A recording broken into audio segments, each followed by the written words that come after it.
Let me welcome everybody. Let me welcome you to the Future Trends Forum.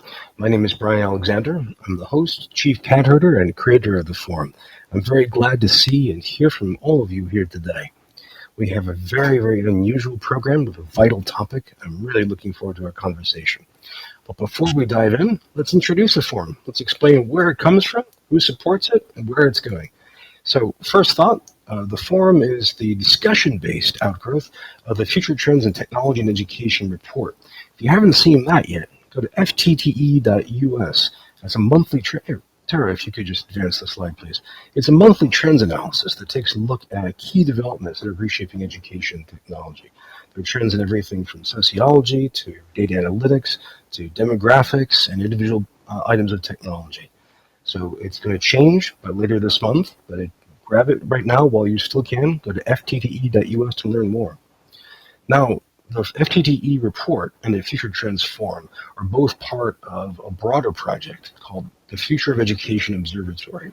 If you haven't seen that, just go to futureofeducation.us and you can see links to not only the report, not only the forum, but also to our book club, to our blog, and to our bookstore. The whole idea is to have an ongoing multimedia participatory discussion and exploration of the future of education and where it could be going.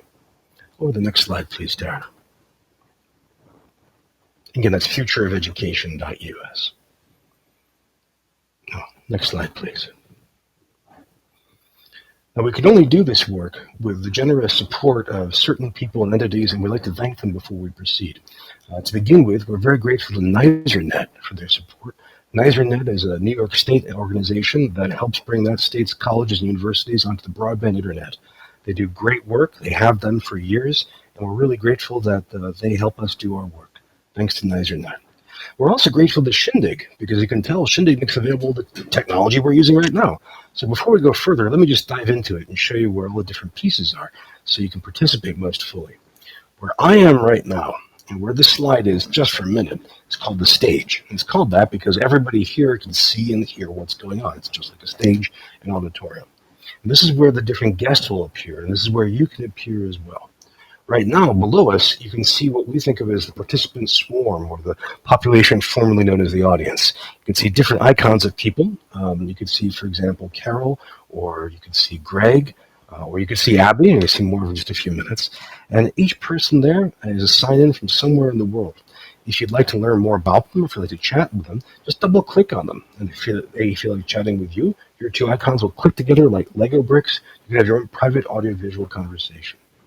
Now, there are a lot of ways to participate, a lot of ways to communicate here. And let me show you the three big ones.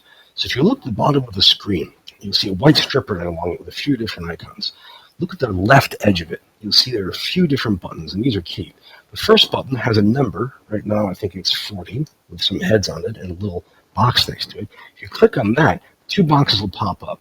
One will give you a film strip view of all the different participants who are here in this video conference right now. So you can just mouse over them to find out a little bit more about each one. Next to that is a chat box. And the chat box lets you text with the nearest, say, roughly 18 people who have come into this video conference with each other. So that's a really good place to quickly say hi, to introduce yourself, sometimes to share thoughts or questions. Oftentimes people post in links or citations or references that have come up. So the chat box is one way to contribute and participate. And back to that white strip, you'll see a question mark button with a circle around it. If you click that, up will pop a new box that lets you type in a question or a comment that you'd like to pose. Now that will appear as text, which means I'll flash it on the screen so everyone can read it, and I'll read it out loud so everyone can hear it. Next to that, you'll see a raised hand icon. And this is the best one, because this tells us that you would like to join us on stage. So if your video camera is working and your mic is working, and you're in a spot where you can speak out loud, just click that. When the time is right, we'll beam you up on stage, and you can join us and ask questions of our panelists. So those are three different ways that you can contribute, participate, share your thoughts, your howls of outrage, your examples of topics that come up. So use any of those to participate. And again, thank you to Shindig for making this technology available. We're also grateful to our supporters on Patreon. So if you haven't seen this, Patreon is a crowdfunding site that helps support people doing interesting work. In this case, the work is our work with the future of education and technology. So Patreon basically lets people sign up to support a creator for as little as $1 a month, just to keep them working. And you can see here from this not widget, but this nice wall of credits, you can see people who contribute even more to make sure the Future Transform continues. Folks like Jeannie Kim Han and Mike Johnson, Ben Johnson, Bob Johnson, excuse me, Kyle Johnson, Corey S., all kinds of wonderful people who have done a lot of work to support us. We're grateful to them for their support. If you haven't been there before, if you haven't seen it, but you're interested, go to patreon.com/Brian Alexander. And we're grateful to our Patreons for their help. Okay, that's who supports us. That's how the technology works. That's where the forum comes from, and you get the idea. Let me introduce this week's unusual panel of guests. I'm very, very excited because this is our biggest panel that we've ever done. We have 4 different people. See, often we have 1 guest, sometimes maybe 2. We've never had 4 before. And the idea now is to explore the alt-ac movement, the alternative academic career movement. This is a relatively new development, which is really, really interesting. I personally embody it, and I'm really curious to see what people will say. Just really quickly, Joe Frischioni and Kelly Baker are the co-authors of this new book, Succeeding Outside the Academy, which is right now the greatest book on the alt-ac movement.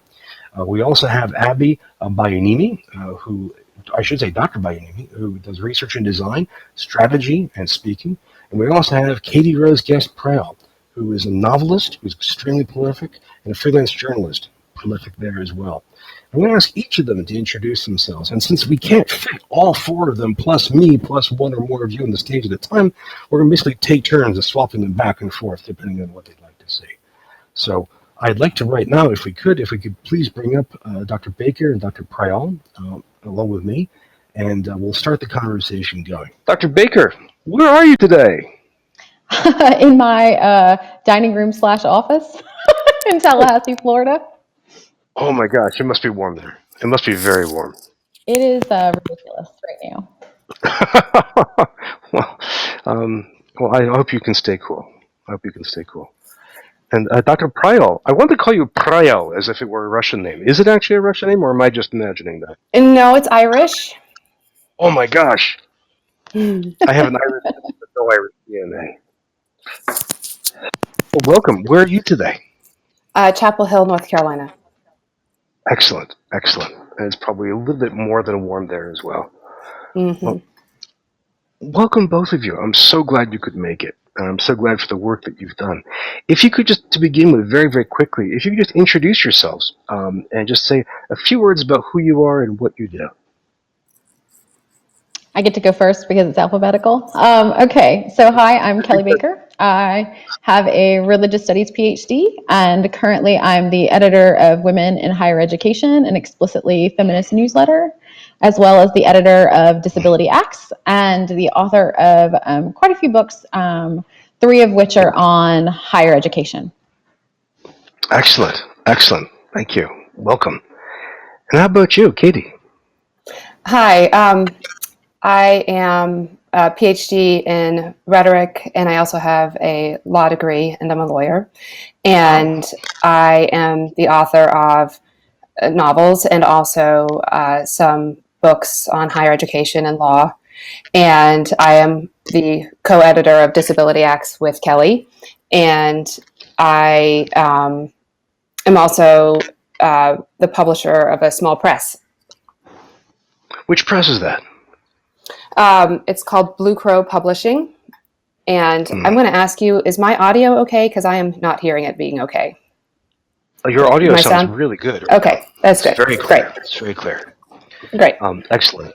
And if I could ask, what part of law do you practice on? I mean, do you do litigation? Do you do tort? Or do you I do not litigate. I'm a former law professor. That was my job in higher ed.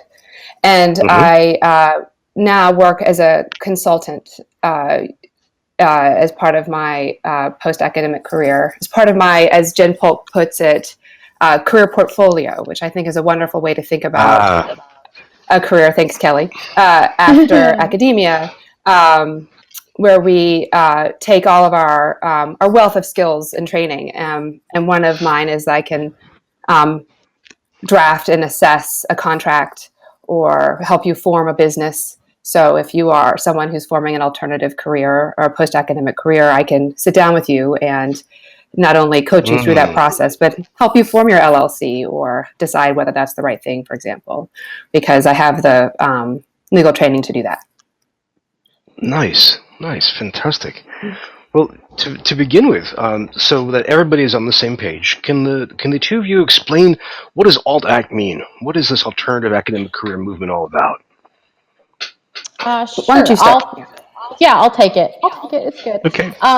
So alternative academic is a term that got passed around as a way to talk about careers beyond higher education, to think about what those careers would be that take our skills as PhDs or MAs or MFAs or JDs and apply them outside of the academy.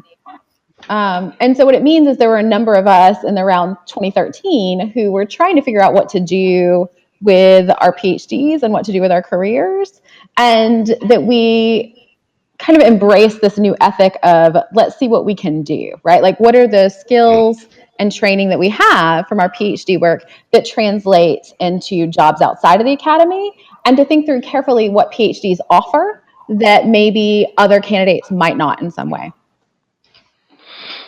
Well, that's really well put. Katie, do you want to add to that?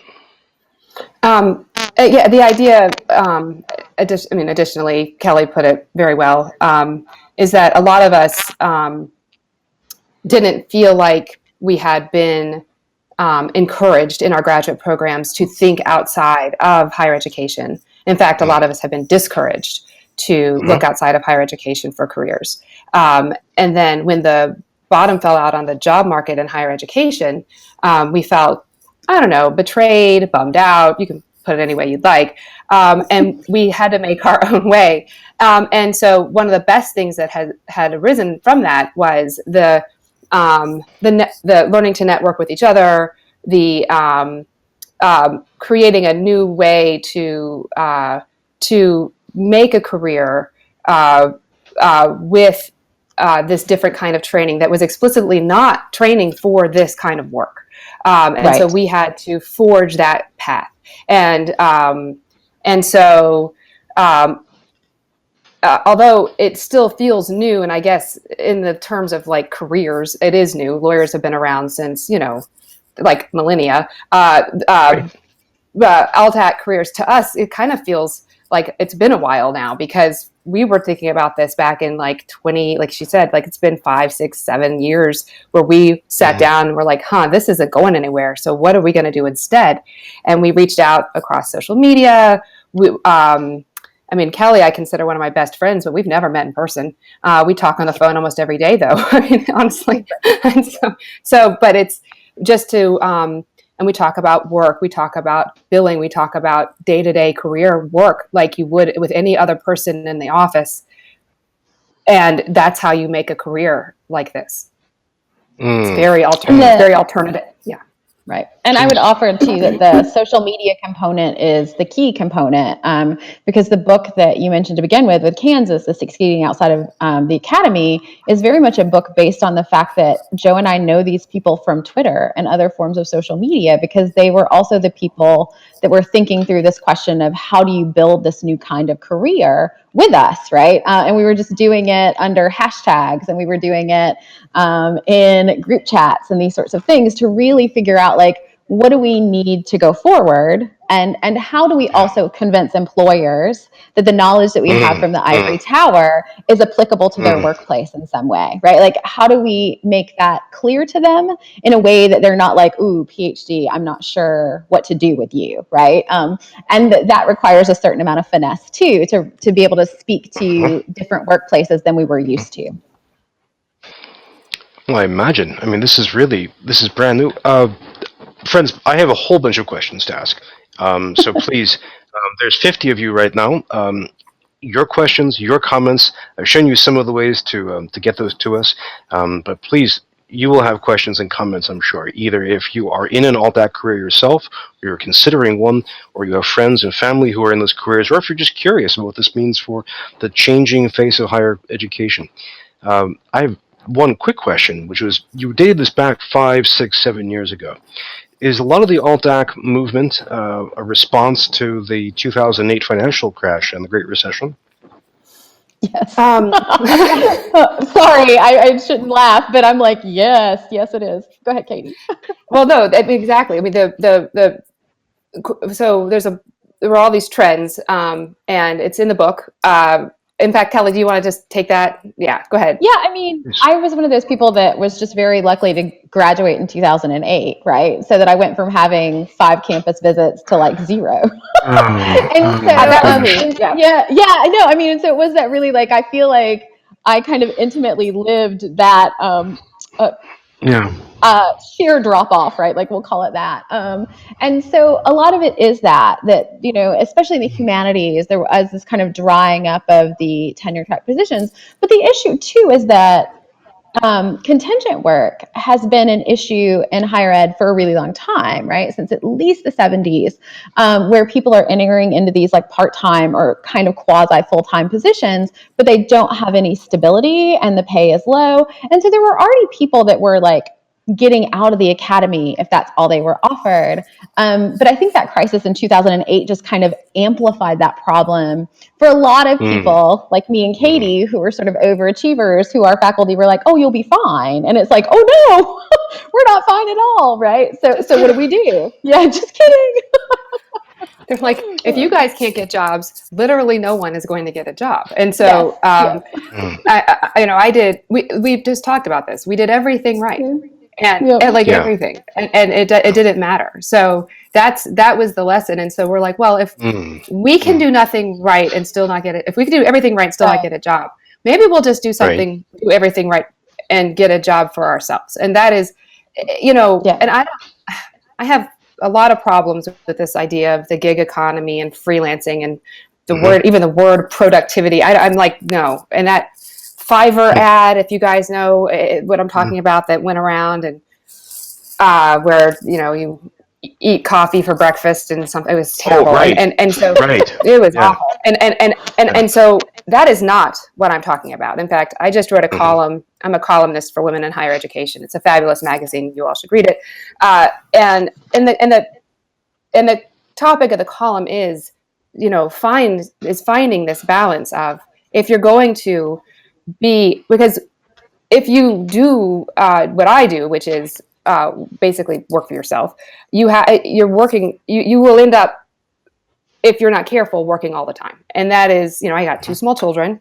I have a husband who works in another city.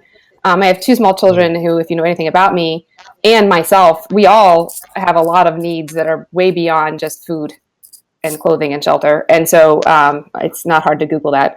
And so I found myself running myself ragged. So the biggest caveat, I think, that both Kelly and I would tell you, to anyone who's going this direction and thinking about, oh yeah, I'm going to be a freelance writer and editor and write books, and is that it's really hard. Okay. And it's super hard.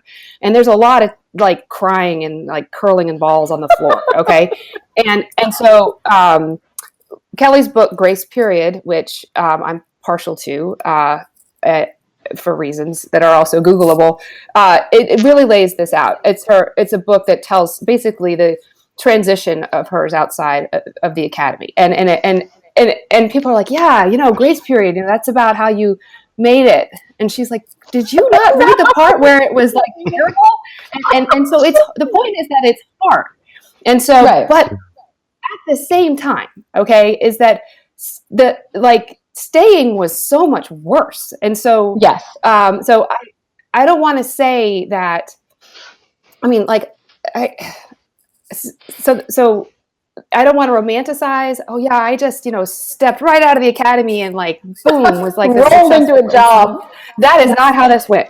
But it was worth it. Okay, because over the years, I built up a job. I went from making nothing to having a really stable career working for myself. With this, I love this phrase, by the way. I just learned it today. Kelly brought it to my attention. Jen Polk, who from PhD to Life, she's great.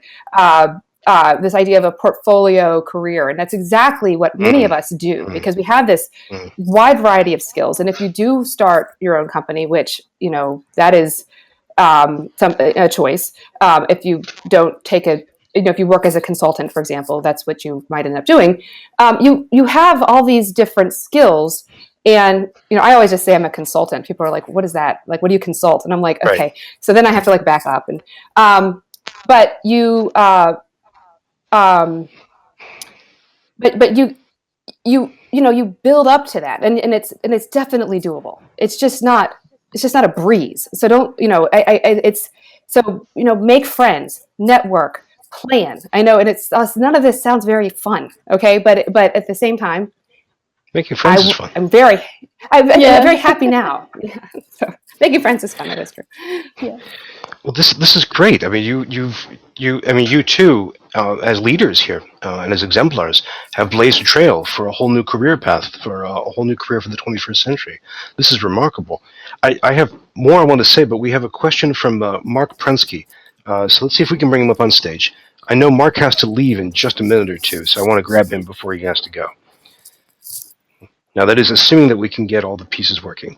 And while we're trying to bring Mark up, let's see if we can do it. I need a drum roll. See if this can work. Mark, can you see and hear us? See and hear you both, and thank you. And Excellent. I'm glad to be here.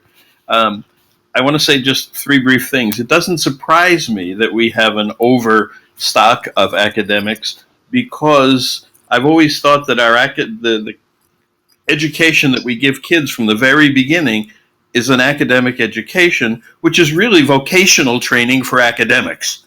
So since we train every single kid vocationally to be an academic, to know how to footnote, to know how to do all these kinds of things, it's not surprising that we have many of them. But the interesting, what I wanted to point out is that the other group, another group, there's probably many, that has exactly the same issue, is the military. And so both at the enlisted people's level, and particularly at the officer level, because the officers are up or out, and so they're constantly leaving, they all have the same issue of, how do I take the skills that I have acquired in the military and bring them into essentially the business world in some way or another. And they have a lot of experience in doing that, and I think they probably have counselors that help people do that. And they have procedures and ways of going about, because all the officers I've known, they've known a year in advance, and they've really worked at knowing that they were going to have to make this transition. So what I encourage you to do is to look at other groups besides academics who have gone through, or who have to go through for whatever reasons, this same thing. The last piece is that with growing automation, more and more people are going to have to go through this. So it's not because there are not enough jobs, but your job has been automated, say, or whatever it is. So what's the answer? And I think you're pointing to something that I think is very important, which is the only answer to automation is uniqueness. So the reason I would hire either you is not to do a job maybe that could be automated at a lower level, is because you're unique and do it better. And so I think one of the things that's important in what you're doing is to really understand how to, and I call it connected uniqueness, because we're all networking now, and you brought up networking before. It's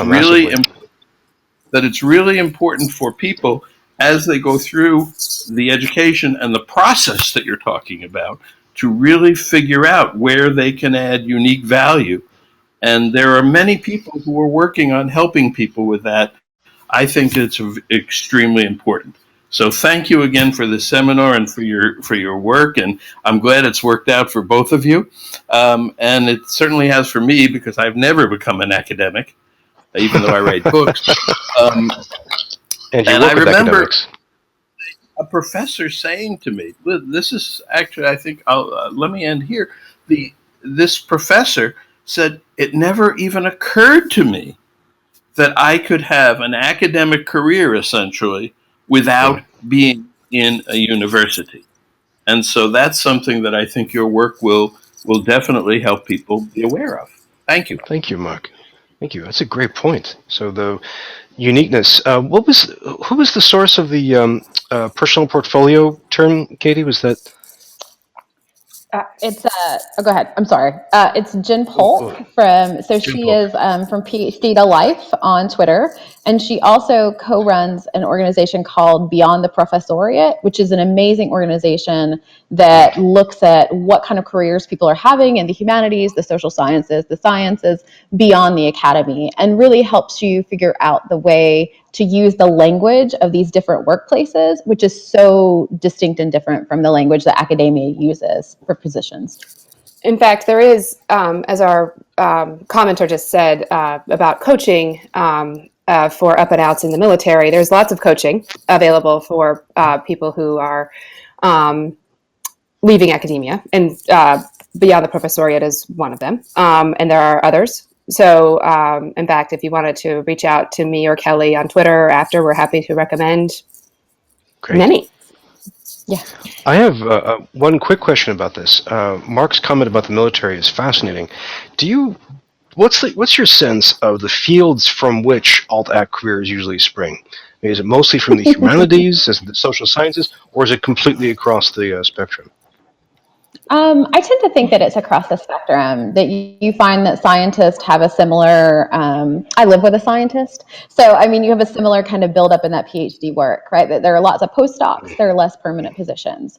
It's a little bit easier for scientists to transition into industries than it is for, I don't know, religious studies PhD, right? Like people aren't knocking down my door, paths, right, to convince me. But there are definitely career paths and tools that you have in that work. But I do get the sense that a lot of what we covered in our book is talking to people in the humanities who have advisors who don't understand that there can be life and careers outside of the academy, that they really think that your job is to go from like graduate student to professor, and they don't realize that we have a ton of skills that we actually can bring to a more public audience, right, in different types of work. Even now, is it going to take some more years before the faculty who teach at Research One universities really get a handle on this? Yeah, the polite way to say that would be yes. Okay. Well, I will say faculty at not R1 universities are way more forward thinking about this. So if you look at like directional U's, HBCUs, other schools, they are absolutely way more, I've been asked to come speak at these schools on alternative careers for their graduate students already, and this would have been in the last 5 years. So they've had their eyes on this way sooner. R1s, unfortunately, their rankings and things in like U.S. news programs, like their job placement in academic jobs has to do with how they rank in these things. So. Yeah. Until we fix this system like way up, and it's not going to change. So that's a problem. Understood. Thank you. We have, that was my quick question, but we had another question from, I think, Greg Carey. Let's see if we can bring him up on stage. Hello, Greg. So, hi, Kelly. We waved a minute ago. I happen to be a full professor with tenure, but I'm in religious studies in a field and an institution that are threatened. And one of the questions I have is, all of us in alt-ac are older than most people entering whatever job force, right? But I'm in my 50s. And if I were to not go as a consultant or think that I could make a living writing, I'm actually, if I were applying for jobs in the real world, right? What advice would you give, and what resources are out there for people who are in their 50s and 60s starting that process? Oh, great question, Greg. Good question. Thank you. I mean, so it is a good question, and I think it would be interesting, and we can talk to Joe about this too, because he's been in touch with people thinking about like ageism in the workplace, right, and in the academy in particular. But I think that there are places that you could start, like beyond the professoriate, that you could look at. The Professor is In, for example, has started to think through some of these kind of alt-ac questions. But I also find kind of the more general like workplace sites to be helpful here too, to just kind of get used to how they describe job descriptions, what kind of language are they using, what are they looking for on resumes, these sorts of things, to just kind of get a sense of what are those kinds of skills, right, that you need. But ageism in the workforce is a deal breaker in a lot of ways, right? So it's not as easy. And even me at 38, like sometimes I feel like there are places that just want a 24-year-old with a journalism degree rather than a mother of two, right, with a PhD. So I feel like those are constantly things that we have to kind of keep in mind. But if you can really show what kind of skills you have and how they fit to that workplace or how they fit to a particular like gig or freelance job, that can go a long way with that identity work, right? That people might be a little bit nervous about one way or another. Katie, do you have any sense about this too that you would want to add? Sure. So one of the best things I did was I looked. I had to write. When I was a lawyer, I had to write a resume as a lawyer, and so then I stopped being a lawyer, got my PhD, and entered academia. And I stopped, and I had like a 15-page CV. And so, and then I thought I'm going to go get a job again.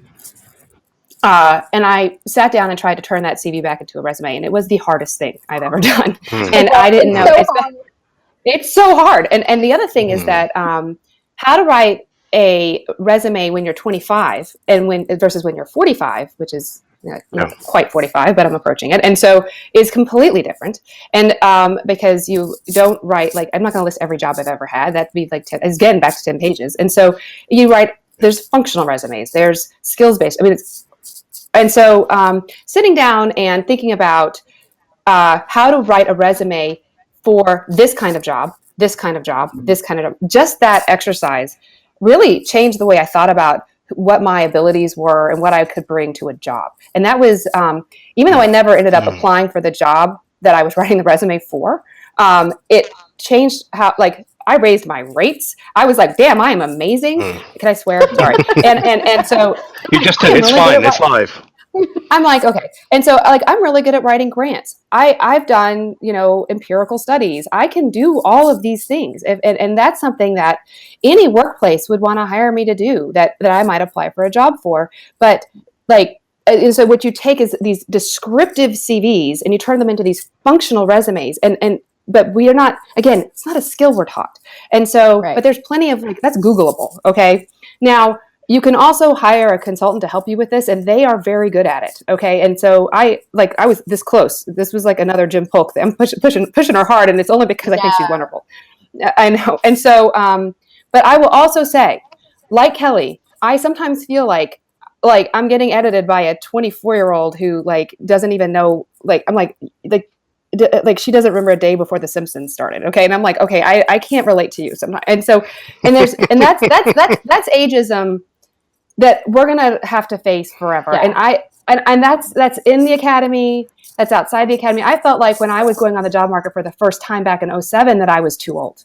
Okay. Because I had already had a career as a lawyer and then I went back. Right. So I was already old. And then I was just lucky. Right. And so I actually have a master's in creative writing, then my law degree. Then, I was like, I'm just going to school a lot. And so then but I worked, So by the time I graduated from my PhD, I was already in my 30s, right? And so I wasn't that shiny 25-year-old applying for first time, professor jobs, which is what everybody was at the meat market. And I was like, oh God, I'm already old. And I wasn't old. So the age thing, man, yeah, it's real. It's hard. And it's, so like, you're not imagining that, but the translating the CV, that really made me feel good about myself. And that was, and aware of my skills, and that was useful. So. And Greg, if you want to talk later, we can, about like particular religious studies skills that then can turn into resumes. Because I've done this too. I've got a couple of different resumes now for particular jobs, right? Where I've really thought through, like, what does this train me to do, right? And why does that make me an amazing employee, right?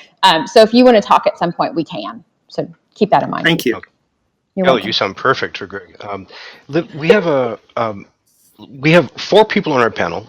So if I could right now, if you don't mind, Kelly and Katie, if we can swap out, because we already had Abby starting answering a question in the chat box. So let's bring her up and let's bring Joe up. And we'll keep you both on deck so we can bring you up as we need. This is a terrific topic, friends, and we're getting really, really practical. We're getting very personal, and we're getting very, very passionate very soon. So if you have questions or comments based on your own life experience, please feel free to bring them up. Well, greetings, Dr. Bayunimi. Did I get it right? Hello. Yes. Thank you. Excellent. And where are you today? I'm in St. Paul, Minnesota. Oh, excellent. So you're not suffering from too much heat. No, it's actually finally nice out and season appropriate. Oh, good. I was just there about a month ago, and I really, really liked it. And Joe, welcome back, Joe Frischione. Welcome back to the forum. Thank you. Where are you today? Silver Spring, Maryland, and it's hot. I think mid 90s. Heat indexes, I think, is around 100. It's not pleasant. Crikey. Well, but in order to distract you from your infernal torment, if you could very, very quickly, Abby, if you could just introduce yourself just for 15 seconds, tell us what you do as a UX consultant. Sure. So I have a PhD in applied linguistics, and right now I'm working as a user experience consultant. So I do a lot of research, and right now I'm working with a medical device company with doing some work with their documentation around their different software products, and then doing validation testing to submit to the FDA. But I've also done digital products too. Wow, fantastic. And Joe, for those few people who were unfortunate to miss your previous appearance, can you introduce yourself? I'm coming to this project and this work after 15 years as a literature and writing professor. I left academia in 2014. Very publicly, if you Google me an adjunct or academia, you're going to get all kinds. You're going to see me on the news and a lot of blog posts I did. That's where I first linked up with Kelly and Katie. And I work as a freelance editor and writing consultant. And Kelly and I are very proud of this book. It's just about to come out, and for me also, this was a springboard to another project with the same press, University Press of Kansas, ongoing series called Rethinking Careers, Rethinking Academia, that I'm co-editing with someone else, and we're just getting that rolling to get soliciting projects and so forth. So, Great! It's pretty good, exciting time. Well, I'm so glad. This is important work. These are books that are really, really needful for our time and for the next 2 years. If I could begin, we had a quick chat room conversation, and Abby, I'm going to get this wrong. You were recommending, or you were responding to the question of resumes and skill description, and you had a really good point, which I was going to try and paraphrase, but I'm probably going to get it wrong.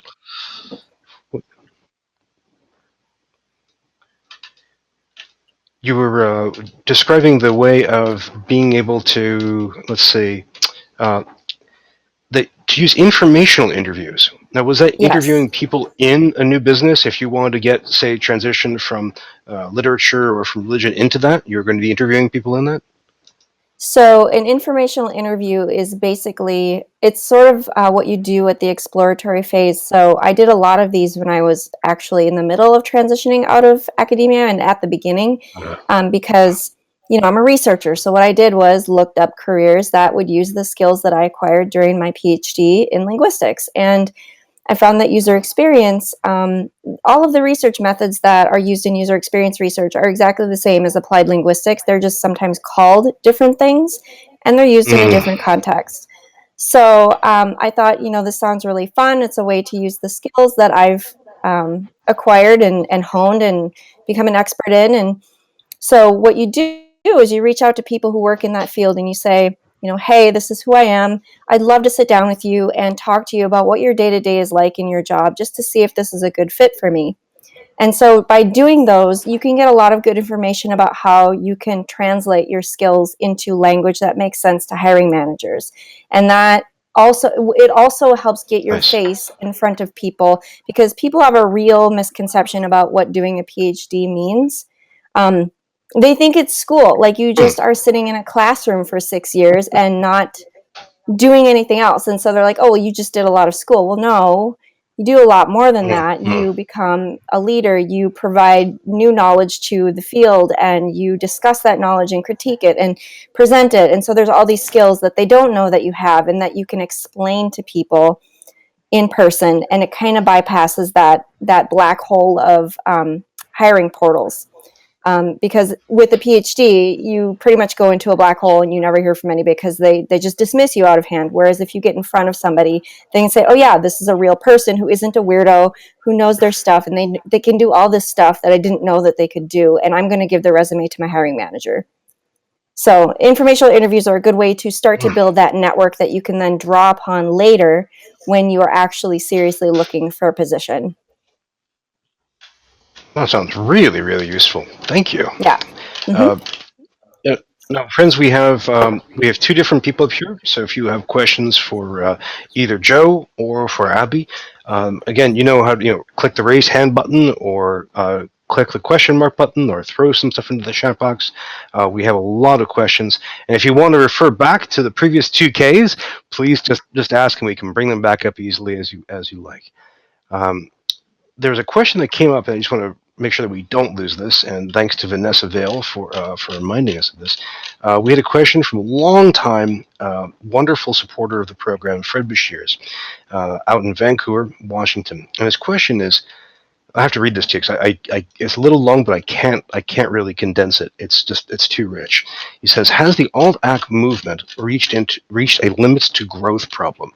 That is, let's see. They're referring to Fred Hirsch's book, Social Congestion. This is the case in the area of jobs where there is limited scope for leaders, bosses, and the like. While any individual has the possibility to attain positional goods, it is impossible for everyone to attain them.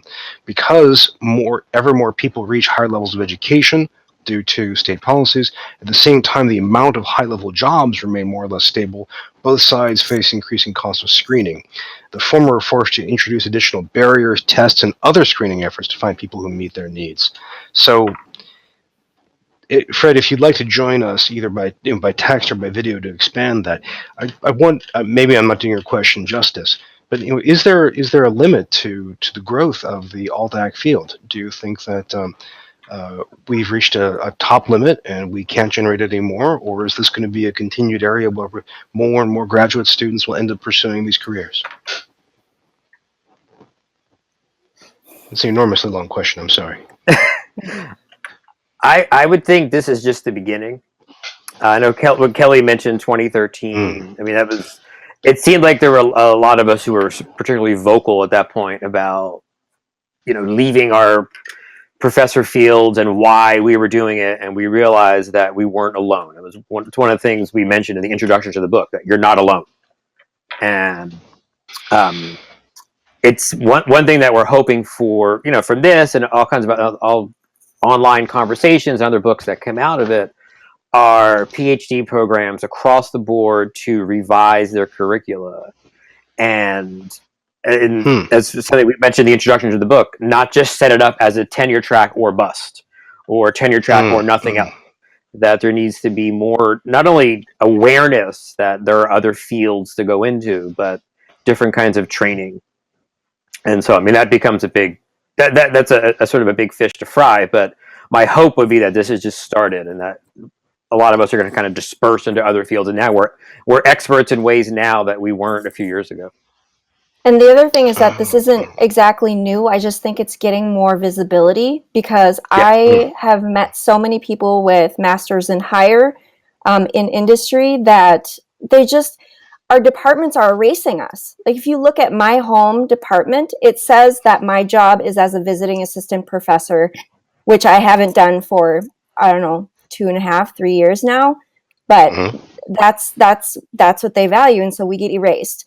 And so I don't think it's particularly new. I think it's just more visible now because people are being louder about it. And so I don't know if there's like a cap, but I think that it's just more visible. And like Kelly mentioned before, in science, there's a long history of people going into industry outside of or after their PhD or their graduate degree, because that's always been a more valid option than in social science where I am. Or in the humanities, yes. Well, isn't there also as well a tradition of people with masters and PhDs going into K through 12? Yes, Yeah, I actually that's know a couple people. yeah, and that's So easier that's said than done for some people. Hmm. right, right. That's a huge leap to make. That's not Right. exactly alt act because it's education. It's within academia in a sense. Um, Now, friends, we have I have a whole stack of questions I can ask, and I'm going to roll out a few of them. But again, please use the different technologies available in the Shindig platform to throw your questions and comments for our current panelists of Joe and Abby. One question I have, if we go back a little bit, it seems like we have a kind of choke point or a real focus point is the Research One universities and their PhD programs, which want to be able to, which I mean, they're the main producers of PhDs. They're the leading ones, and they seem, as our previous panelists mentioned, they seem to be the ones least likely to understand the alt-act movement. And you're also saying, Abby, that they seem to render alt-act careers invisible by not describing them, or by simply describing them in out-of-mode terms. What's the best? Is there any chance we have of being able to change them or to alter them?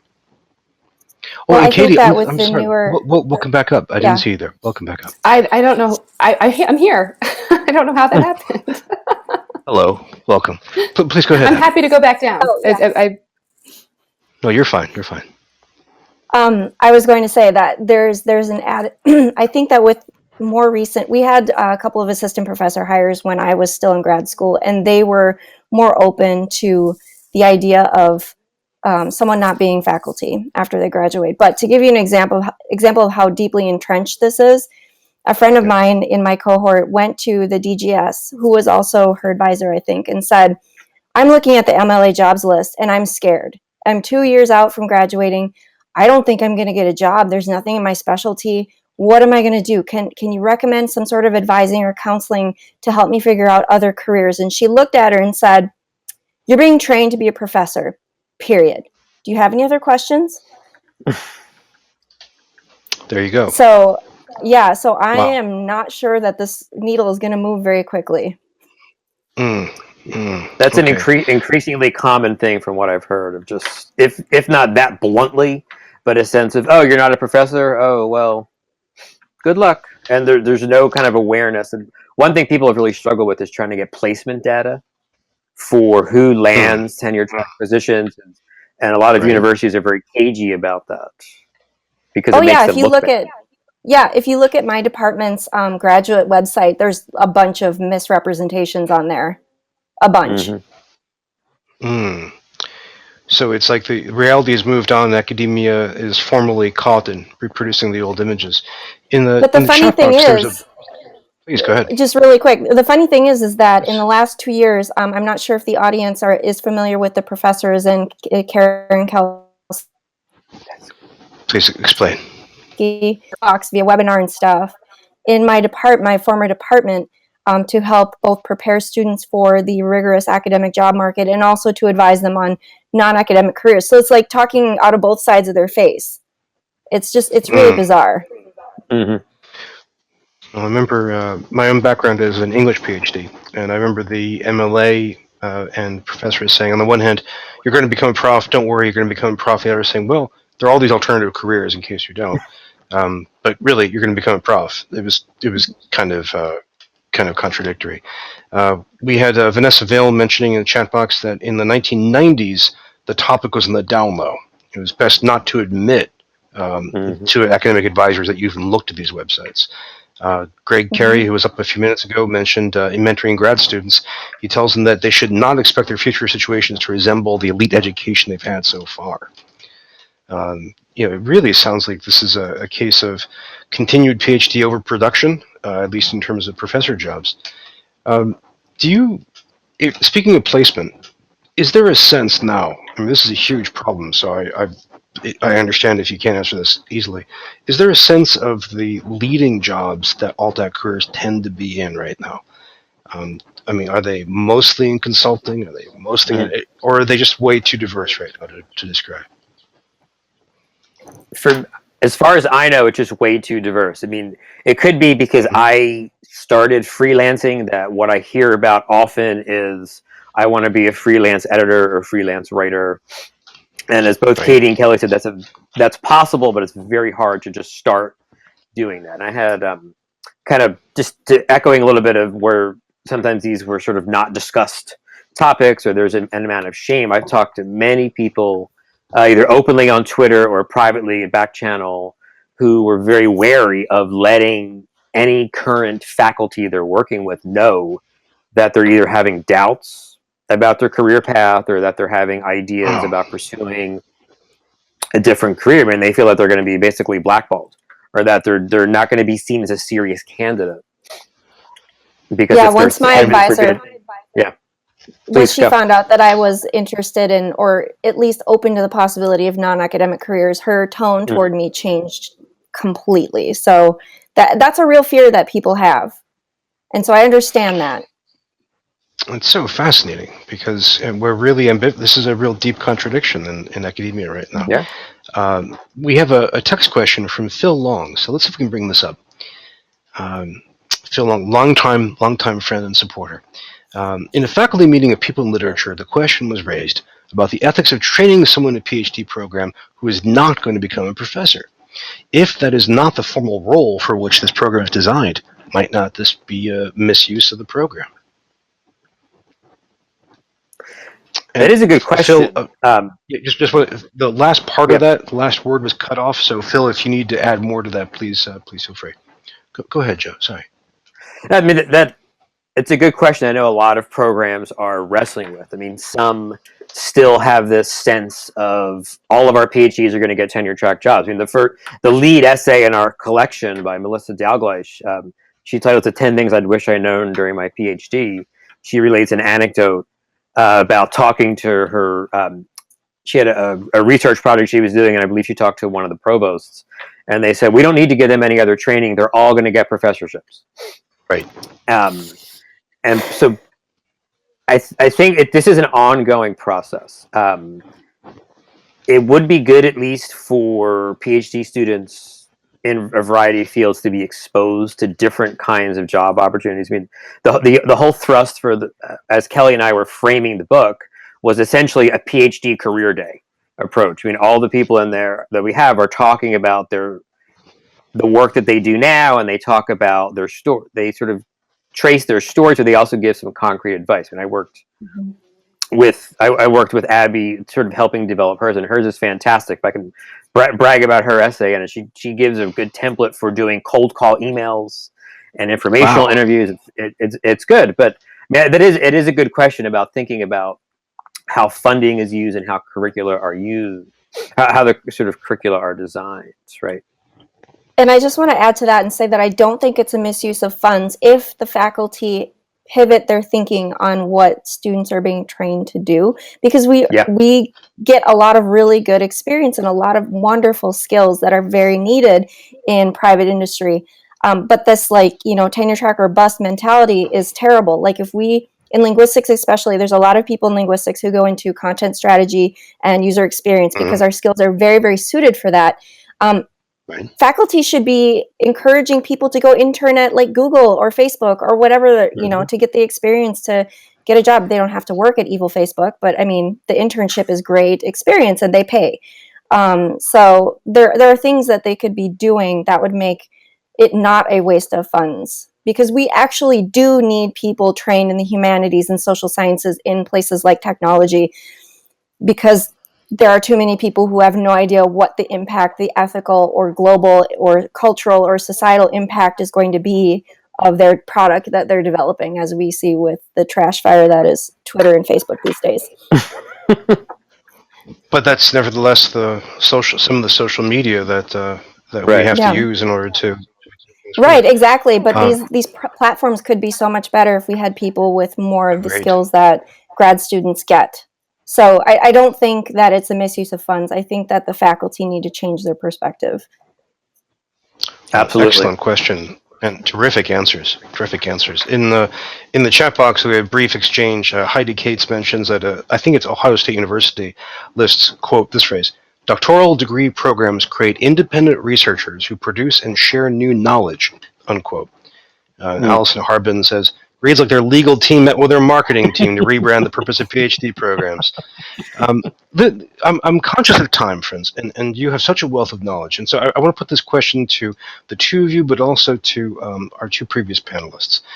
If a lot of this really took off in the wake of the Great Recession, 2008, 2009, and now it's 10 years later, if you turn this around and look forward 10 years towards 2028, where do you see the alt-act movement growing? I mean, that is, for example, do you imagine that it will become more commonly accepted? Do you imagine that will there be more and more numbers? Perhaps there'll be schools of thought or subdivisions of the alt-act movement? Do you think we'll see more and more support for alt-act preparation within academia? Or something else? Think about the future. Where is this going? I hope there's more support, but I'm a little cynical and think that it's going to be hard to change those thought patterns among faculty. I agree. I mean, I think blanket statement, Brian. Yes to everything you asked, but I do agree with Abby that it won't. It's not going to be. There's not going to be a switch flipped where magically a lot of established tenured faculty are suddenly going to accept different career paths that aren't tenure positions at Ivy League universities. But I mean, the movement's going to grow bigger. I mean, in doing this book, Kelly and I hope that we're giving people a roadmap or a kind of a valuable resource. I mean, the other big thrust of the book was like basically in early conversations, we wanted to help create the book that we didn't have when we started our PhDs, or that we would have loved to have. To say here, like Abby talking about UX, Katie her freelancing. I mean, there's a scientist in there who talks about leaving a tenured position and becoming a federal scientist. So, I mean, in the next 10 years, I'd say there's going to be a lot more of this, and I would hope a lot more conversation and acceptance. It's never going to be unanimous. I think there's always going to be a small cadre of faculty who just don't buy any of this and think we're failures. But and I think with more, I think that the people who are getting tenure jobs now are more open to this, and they lived through this shitty job market, and they're like, wow, I'm so lucky. I watched my friends not get jobs and go do other things, and wow, it sounds kind of cool. So I'm going to talk to my future students about these things that my friends are doing. So I think that with the younger cohorts getting assistant professor jobs, I think that will be really helpful in reframing that. But yeah, as Joe said, the full profs, long tenured, older faculty might be a little harder to change. Well, so there's a demographics here. We have one more text. We have time for one more question from Phil, who is, I think, on the road, who has a text question. So let's put that up. Is one thing that was started at the University of Texas, Austin, is to present to department chairs and faculty committees data on where their grads are actually working after leaving university. For many department chairs, this is shocking, even eye-opening data. For example, half the grads in psych, and I think there's more to follow. But while we get to the second half of that, you both grinned and laughed, perhaps a little cynically. That sounds right to you? That yes. Yes. So this is almost like academic career. Almost like therapy. My advisor, a year into my non-academic career, my advisor sent me an email saying, "Oh, look, there's this webinar on getting a non-academic job," and I'm like, "I've already been in one." Yeah. Thanks. Well, if we could, I mean, we're almost out of time. In fact, we are right at the end of the hour. So I hate to say this. I need to pause our conversation for now. All four of you have done tremendous work in producing this book, in writing and editing it. This is going to be a tremendous book. In fact, Joe, give us the title again, just so we all have it. Succeeding Outside the Academy. It's a University Press of Kansas. It's available for pre-order now, and it's formally published next Friday. You can get this from our online bookstore. I strongly recommend this. I think all four of you have done a just tremendous job in identifying a major current in higher education that's really looking forward to transforming in many ways the careers of so many people. And this book looks like such a practical, helpful, supportive resource for people. I just want to thank you all. This is tremendous. Thank you, Brian. Thank you, Brian. And also, you've blazed your way. You've made new careers. You've made new careers in the middle of the worst economy in the past 75 years. That's tremendous, and you deserve applause for that. So again, both many thanks to all four of you for all of your contributions. Um, Now, before we depart, we need to talk about the next week and where things are going. So let's, Tara, if you could just quickly bring this slide up so we can see where things are next week. Um, while this is coming up, I just want to add, it's fascinating to think about where all these alt-act careers have gone. We're talking about people who proceed into law, journalism, technology, book writing, book editing, federal government research work. I mean, this is a really extraordinarily wide-ranging field. Well, next week, we're going to shift to Penn State to meet with Jennifer Sparrow. She is the Senior Director of Teaching and Learning there, and she's going to be talking about fake news, digital literacy, media literacy, and what higher education can do with and about that. So please stay tuned for next week. I look forward to your questions for that. Now, also coming up, our book club has finished its read of New York 2140. We got an email from the author who thanked us for a rich conversation, which was great to hear.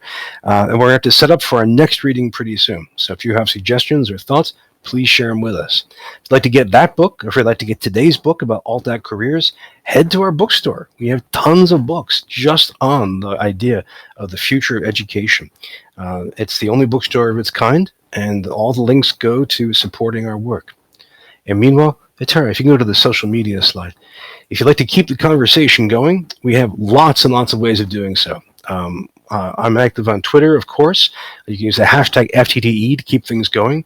We have groups on Slack, on LinkedIn, and Facebook that are carrying on the conversations about the ideas right here in the Future Transform. We're really grateful to all of you for your contributions, your participation, your thoughts, and we look forward to continuing the conversation further. See you next week. Bye-bye.